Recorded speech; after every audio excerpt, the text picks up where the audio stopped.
Hello everyone and welcome back to my channel. I hope you're all doing well. Hello if you're new, I'm Darcey. Welcome.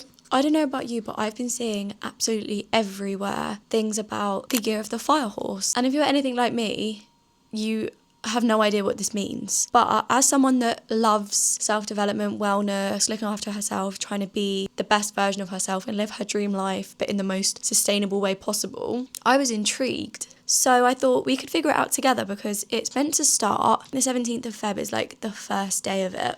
So we're prepping for that. I've done some research and made some notes so that I actually knew what I was talking about. In the Chinese zodiac, the horse represents movement, independence, momentum, and vitality. Horse years are generally associated with moving forward, things speeding up, energy shifting, and people feeling a pull towards freedom and change. At its core, the horse is about action over overthinking, trust in instinct, momentum instead of perfection, movement instead of stagnation. It's a year that encourages doing, not endlessly preparing. This is so weird because I couldn't align with that more. I feel like last year was when I just was planning and just faffing around, not even faffing around, but just like not taking the action to be living the life I want to live. For some reason was paralysed and could not take action. Whereas this year, before I even knew all about this, I felt this calling to be like, this is the year that we make it happen. Just fucking do it. Do you know what I mean? The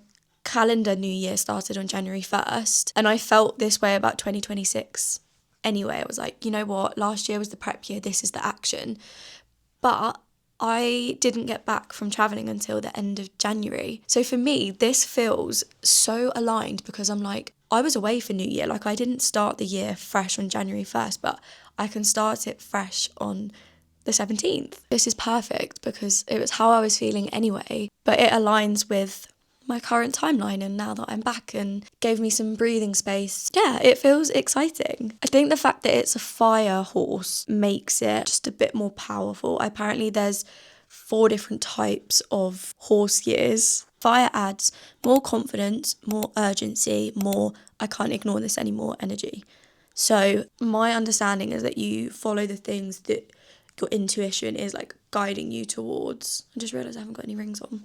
Like you're following your gut, you're trusting your instincts, you're listening to what your body's trying to tell you and acting on it. You're not just making excuses, talking yourself out of it. I think that's what it means by urgency rather than burning out. Like you have to do everything now because patience is always important, but it's waiting until it feels right to do it and not making up excuses as to why you need to wait or why you can't do it yet. I really, really, really hope this mic is working. I thought some of the ideas and themes of the fire horse I would implement into this video. A bit of a vlog style. Some of the different themes are momentum over perfection, following energy and not forcing discipline, independence and self-trust. The first thing we're going to do is go and do some things I've been avoiding because this leads to self-trust. When you set out to do something and you do it, your body trusts itself, your mind trusts itself, like your nervous system. When you say something and you do it, it does so many different positive things for you that is insane. I got into the habit of saying I was going to do something with no intention of actually doing it, like just saying it for the sake of it, not holding myself accountable for stuff. And like when I said something, even I didn't believe it. If I don't believe it, how can I expect anyone else to believe it? Also, I'm not doing it for anyone else. I'm the one that's most important to believe it, and I don't. By doing the things I've been saying I need to do and actually doing them, it's building that self-trust back up. There's some work I've been putting off, and I've got no idea why I've been putting it off. No idea whatsoever, because it's exciting work.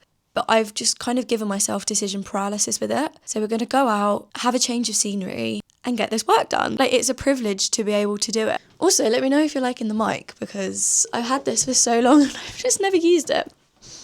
Okay, do I clip this? Do you reckon that's still going to work? Oh my God, I feel so professional. In my bag, we have my laptop, 3 different types of notebook. One's my productivity method planner. One is this notebook just full of plain pages. And then one is my traveler's journal in case I feel like I need to journal or anything. Laptop charger. Did I say I've got my laptop in there? It's in this adorable bag from Ruby Merlot. It's literally my favourite thing ever. It's called the Fits Everything, and it literally does fit everything. So let's go get some things done. Can you tell I like polka dots by any chance? 11:11, make a wish.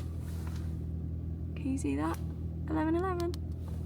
What I've realised recently is that the growth we're seeking and wanting usually comes from the work that we're avoiding and putting off and don't want to do, which is typical, isn't it? That is how I'm going into this new year. I need to do the things I've been putting off because I think that just holds the answer.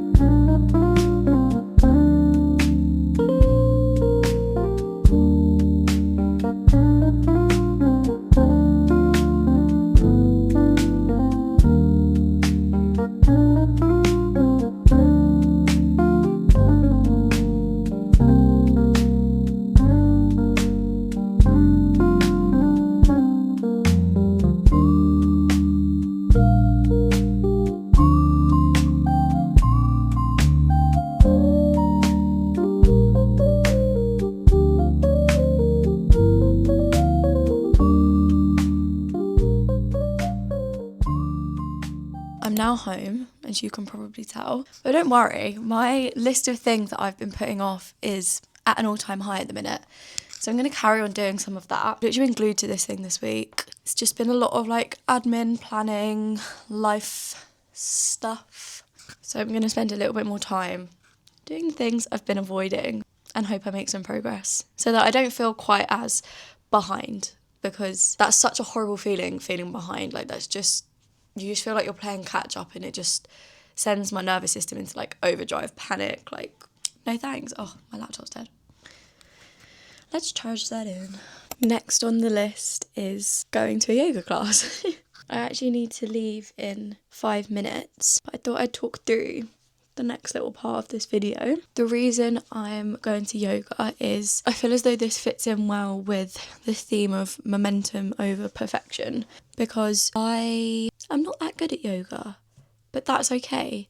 It feels good to me. It feels nice to stretch my body. The mindfulness elements I find really useful. There's just so many benefits to it, and I don't mind that I'm not that good at it. I've been practicing more and more, so I'm just keeping up the momentum. Obviously you improve in the long run, but like I don't do it because I'm like, oh my god, I want to be the best at yoga. Like, it's nice just having those little moments where you're like, oh my god, I didn't used to be able to stretch that far, or I don't know, that pose used to be a lot harder compared to now. Just put on a cute little yoga fit. I've got the top on that I had earlier because I just put a little sports bra underneath it. I mean, I'm just gonna hope I don't get really hot. It's not the type of like young, cool workout place where like it will be cool to be in like a little sports bra and leggings. It's not that kind of place. It'll be a bunch of mums being like, who does she think she is, being in minimal clothing? So I'm hoping it's not too hot and I can just keep this top on. I think what I enjoy about yoga, like I'm learning it. I made a video the other day about my learning list and things that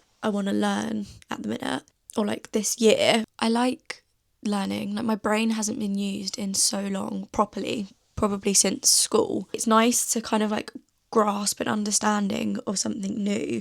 Just learn something. And also it means I'm not on my phone. Like my addiction with my phone is ridiculous. Everything is justified because I just work on it. I go through like an existential crisis every evening. I go on my phone so much because I post, because I want to build up something on social media to then use that platform for like a greater good. But then should posting stress me out this much, but then saying that I don't want to do anything else, like I don't want anything else to be my job apart from this and like what this will lead to. I don't know, I just get in an existential crisis and I'm like, let's go to yoga.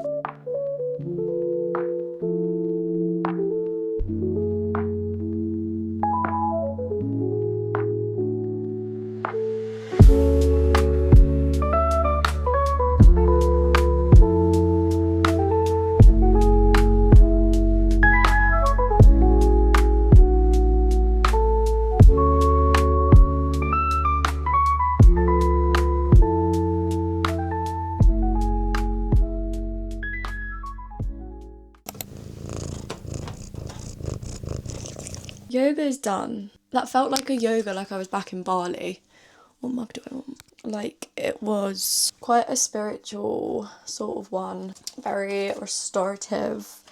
I'm gonna go for a peppermint tea. But I enjoyed it. There was only 3 of us in the class in the end, so that was nice that it wasn't super busy. But now that I'm back... Sorry, I know this is so not chill vibes, but... she is such a character. Anyway, now that I'm back, it's time to do the final stage of this video. For this next part of the video, I'm trying to think where I've spoken about this because I've been very particular about where I've chosen to speak about this. I know you're not meant to document it, but I am completing... Oh. The Artist's Way. I've got further than I did the first time I tried to do it, so progress. I only completed week 1 last time and I'm on to week 2. Have I done any of the tasks for week 2 yet? No, and it's Wednesday evening.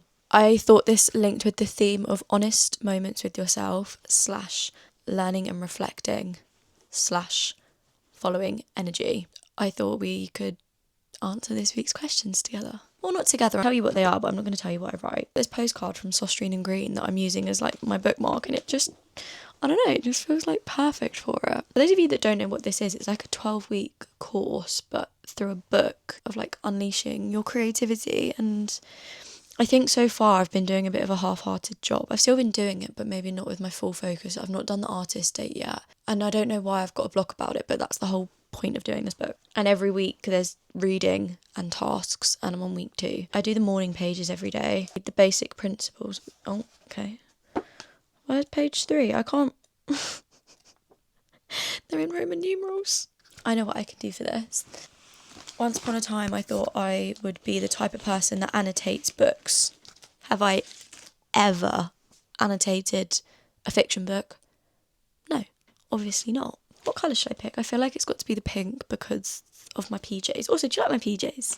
And I'm going to stick that in page 3. You can't even see what I'm doing. Still can't see what I'm doing. Anyway, I need to write about where does all my time go, and I feel like that is very fitting for how I'm feeling at the minute. List your 5 major activities this week. How much time did you give to each one? Which were what you wanted to do and which were shoulds? Why does that make no sense to me? How much of your time is spent helping others and ignoring your own desires?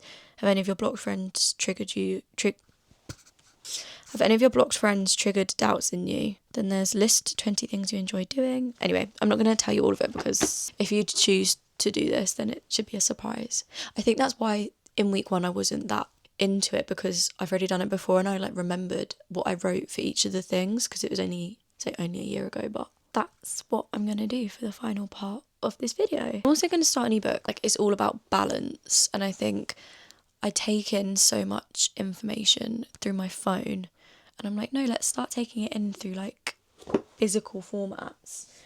I can't remember, I'm in the middle of filming like 3 different videos, so I'm getting a bit confused, but I've just bought Manifest by Roxy Nafusi and The 4 Agreements. Both of these books I've had my eye on for a long time and I've just never bought them. So yesterday I thought we're going to buy them, and I'm just being called to read this book after all this time. So I'm going to listen to what my intuition is telling me and read this book.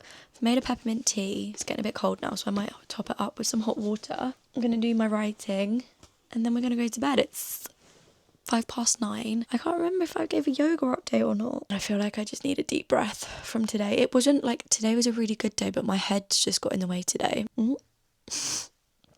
I've done that like 3 times today. Yeah, my head's just got in the way of what is a good day and like clouded it a little bit. So we're just going to spend a mindful evening together. I'm going to light a candle. I'm either going to light a candle or burn some incense. What should I do? Thank you so much for watching this video, clicking on this video. And if you've made it this far, we clearly get along. So make sure to like, comment and subscribe. If you liked this style of video, I've never really touched on this style of video before, but let me know if you enjoyed it. It's felt a bit more peaceful and mindful and intentional. That's the word I was looking for. And I've enjoyed it. So let me know if you enjoyed it too. Happy Year of the Horse coming up. Bye bye Year of the Snake. Shed any excess weight of life. Make sure to check me out on my other socials, and I will see you in my next video. Bye.